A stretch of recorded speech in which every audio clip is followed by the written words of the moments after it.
Hi and welcome. In this workshop summary, we're looking at the recent CEFR update and the impact that it has on your teaching. So, in the autumn of 2020, the European Union published a new version, an updated version of their framework reference for teaching languages and assessing languages. So, and it's upon this framework that the FCDO has based its syllabi. And when we talk about A1 or A2, B1 or B2, these actually are referring specifically and explicitly to this framework of reference. So it's important for us to know what this framework, what this document says, and of course, if there are any changes in the new version, what we need to do to update our teaching so that we are following best practice as per this document. So the first thing to do is to get hold of this document. You can find it easily just by doing a Google search for CEFR Companion Volume 2020, CEFR Companion Volume 2020, and it is your first search result. It's a PDF document. Click on that and it will come up. So the first thing you'll notice is that it's a long file. It's 235 pages, and what we need to know is what is relevant to us as teachers. It can all be relevant if you're interested. It does. A lot of what is in this document talks about the academic research which underpins the conclusions they come to. So if you're interested in that, do read it through at your leisure. However, if you're looking specifically for concrete things to recommendations to bring into a language classroom, then what we can do is look at the key parts of this document. Now, the first thing to say is that there hasn't been anything which has been removed or altered significantly from the old document. So if you know the old CEFR, the one which the current FCDO syllabi are based upon, nothing has been changed in that, not in any significant way. So everything you're currently doing is good and is compliant with the FCDO syllabi.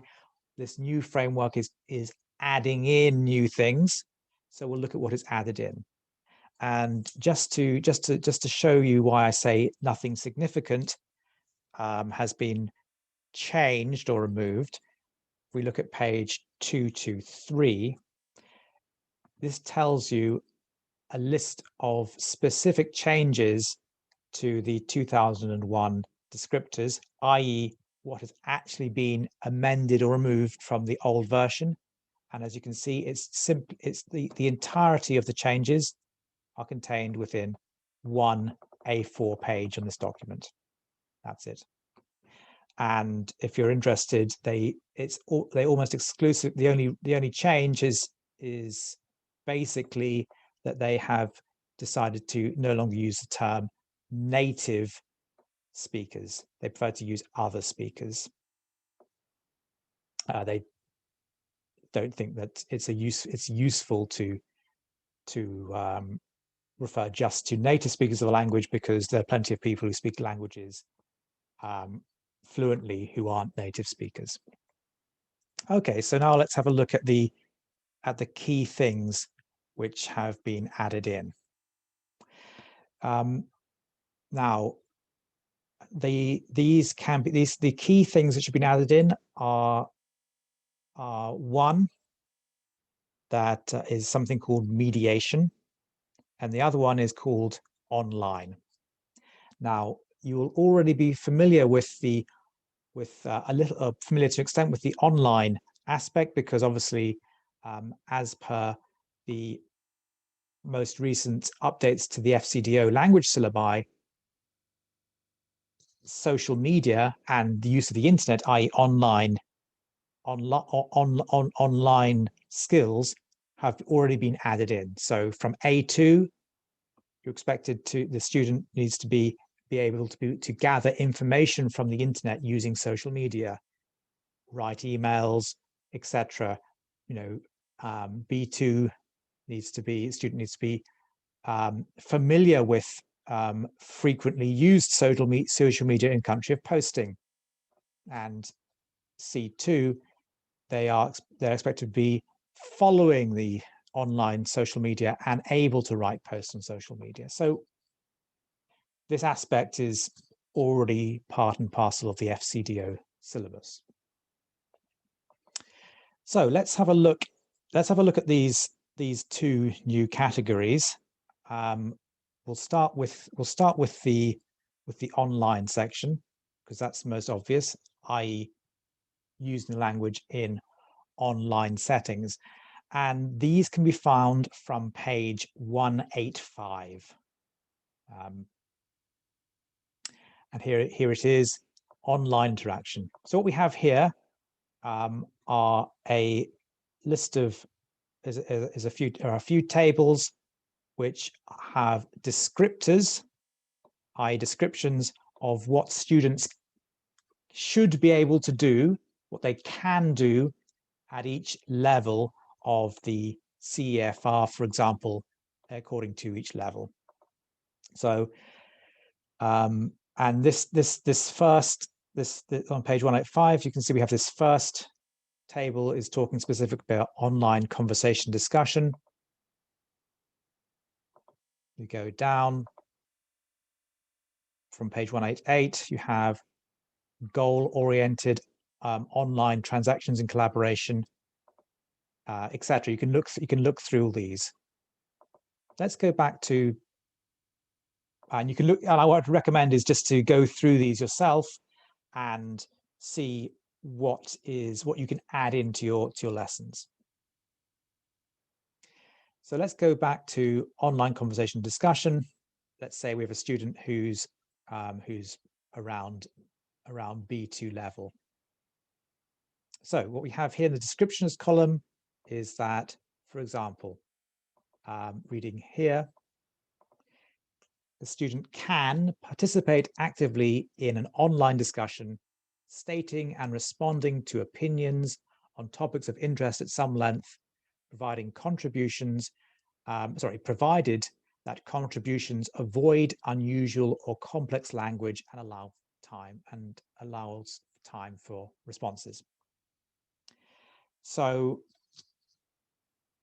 as you can see, this particular activity is very similar to what you'd be teaching anyway for face-to-face meetings. However, it's important to practice these things within an online context. So, and then on this here, situations and roles, it tells you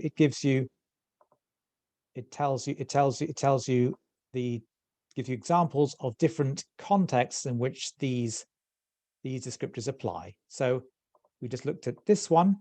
So personal, not so important. We're really looking for public and occupational, i.e., what the officer is doing at work or what's happening in the public sphere. So if we look at the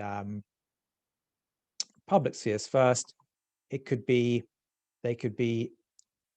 engaging in online exchanges as a contributor to a forum about commercial software, gaming, or perhaps as a participant in an online support group website for social personal issues, possibly. Occupational, engaging in online exchanges during a staff committee meeting held online as a participant, or as a participant in an online focus group meeting. So you can adapt these obviously to the roles that your students will be playing at post. So one thing, one thing you can do is say, if you decide, for example, you want to add in this particular descriptor to your teaching, is to agree with, if you've got a group of students, to actually just to set up an online focus groups scenario where all three of you are playing a role, where you're role playing this kind of group, like you would do with the role play scenarios we do already for the test practice. Perhaps you can teach them before particular phrases to be using to move the conversation on, or to express disagreement in a polite way, or to make suggestions, and then practice and give, and as a role play, and give feedback. That's a possibility. You can do that with or perhaps if you have a colleague teaching the same language with a student, you can agree that the students are about the same level. You can agree to have a shared lesson or shared part of a lesson where you all four of you are role playing this kind of scenario.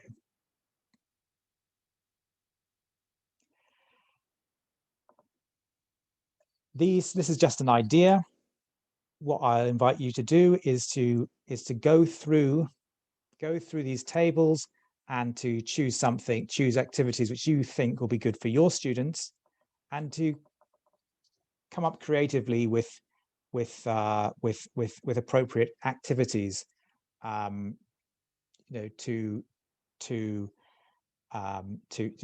use in the classroom.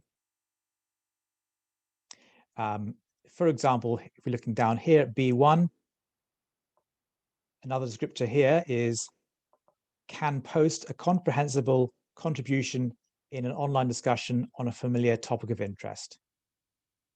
Okay, and then and then the situation they give, example situation they give in the occupational category is as a participant in a simple online focus group meeting. Well, again, it could be a focus group within a diplomatic context.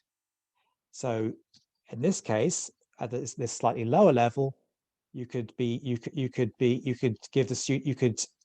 the student a list of viewpoints, maybe, which could be related to a particular topic of conversation, and then ask the student to type into the chat box on Zoom or on Teams an appropriate written response to one of these, to each of these each of these statements you've made. As an example, these are not necessarily the best examples. These are just some examples of things that you could be doing. Obviously, you know your students well, you know what works with them.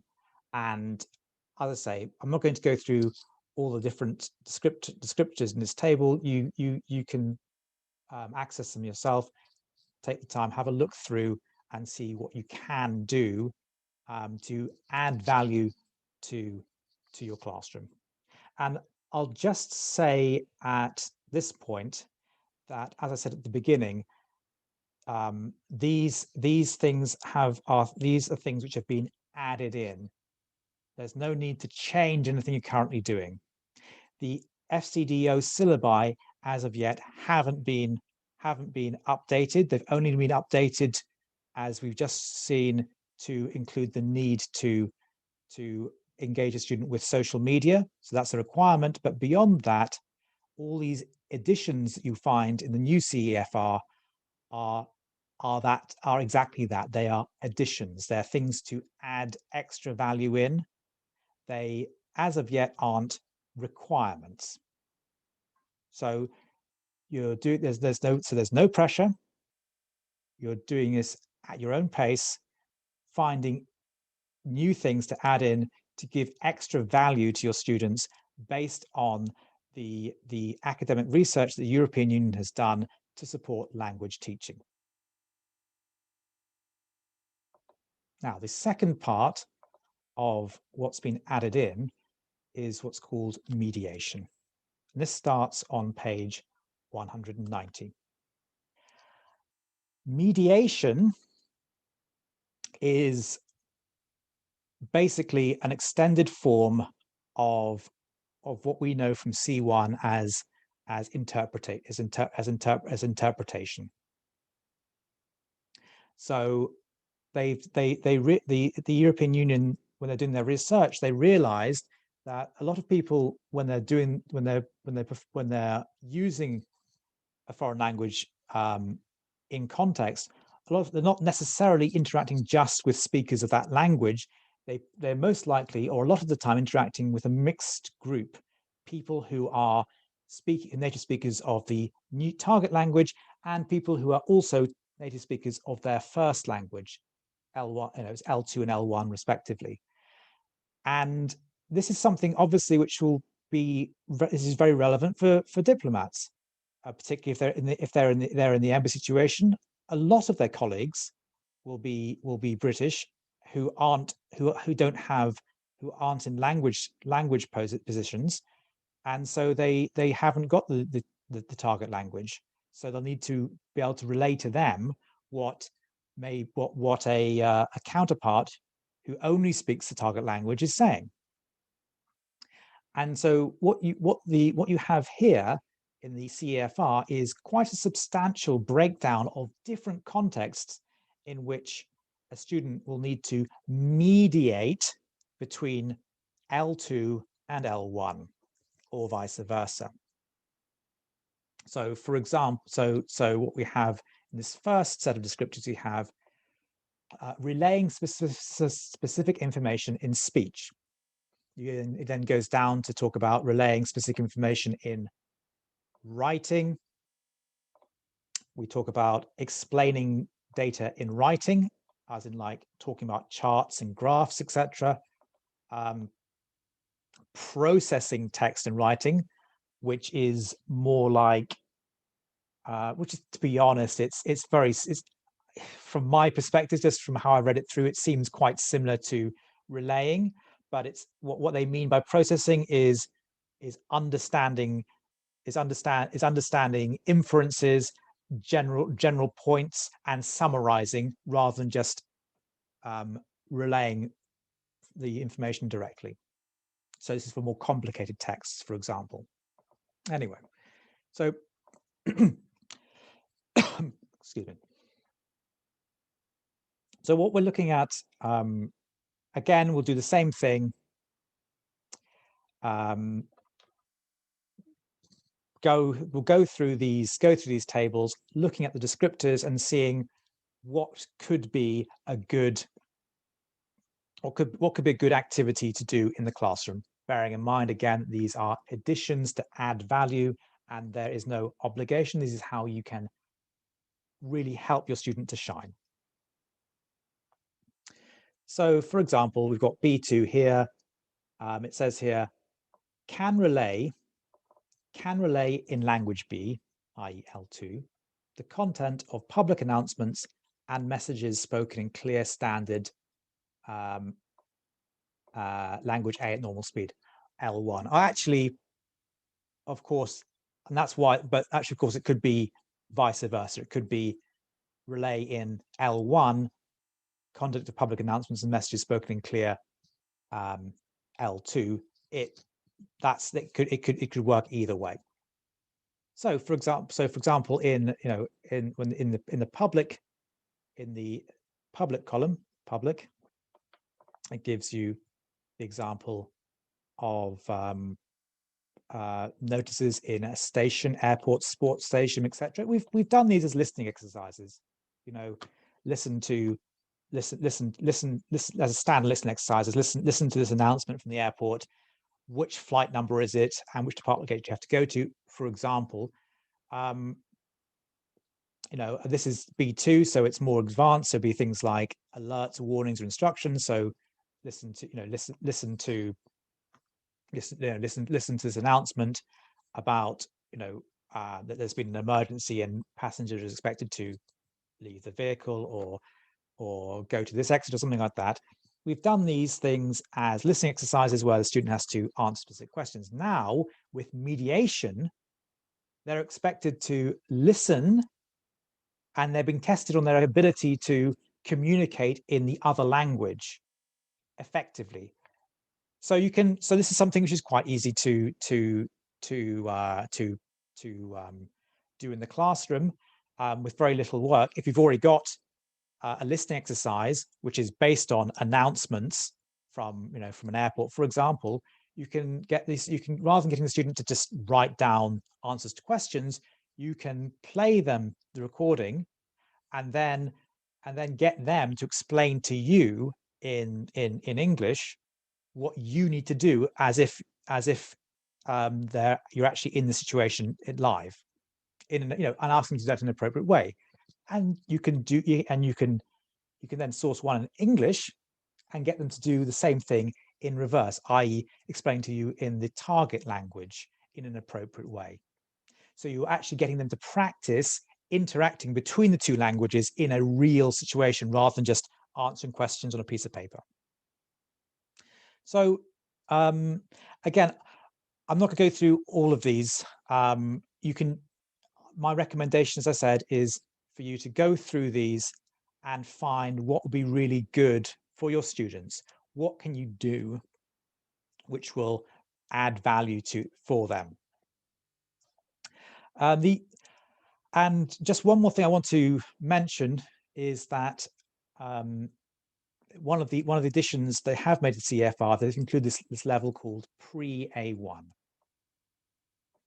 and this is this means this is a description of what students can do basically from basically from in the first few lessons, in the first few weeks. And this is nice. This is actually a really nice. This means that you now have a whole range of ideas of things you can do in the first few lessons, rather than just going through the textbook.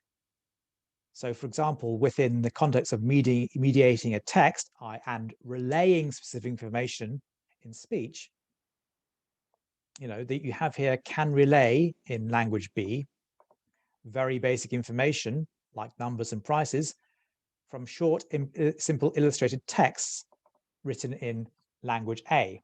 So you've got your textbook with pictures of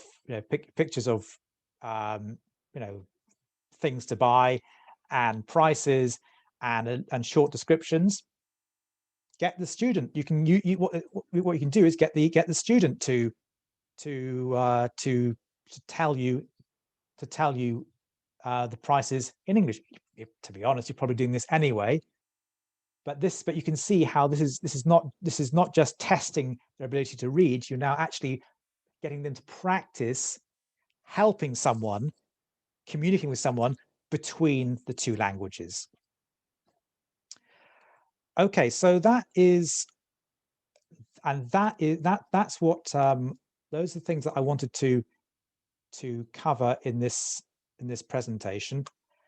As I say, my recommendation is to go onto Google, search for CEFR Companion Volume 2020, download it, and as I say, the key things to look at are mediation, which is on page 90, and online teaching or online activities, which is from page 185. And I wish you the best of success with that. It's a great resource. Make use of the hard work the European Union has done in this regard, and I hope that it really helps your students as they're preparing for their work at post.